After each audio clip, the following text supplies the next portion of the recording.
அநேகர் வந்து என்னோட நாமத்தை பயன்படுத்தி நானே கிறிஸ்துன்னு சொல்லி அநேகரை வஞ்சிப்பாங்க. யுத்தங்களின் செய்திகளையும் நீங்க கேள்விப்படுவீங்க.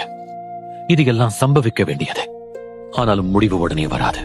ஜனத்துக்கு விரோதமா ஜனமும், ராஜ்யத்துக்கு விரோதமா ராஜ்யமும் எழும்பும்.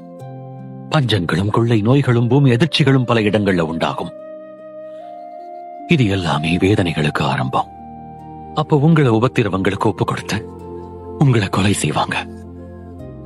என் நாமத்தின் நிமித்தம் நீங்க சகல ஜனங்களாலும் பகைக்கப்படுவீங்க. அப்போ நிறைய பேர் இடரல் அடைந்து ஒருவரை ஒருவர் காட்டிக் கொடுத்து ஒருவரை ஒருவர் பகைப்பாங்க.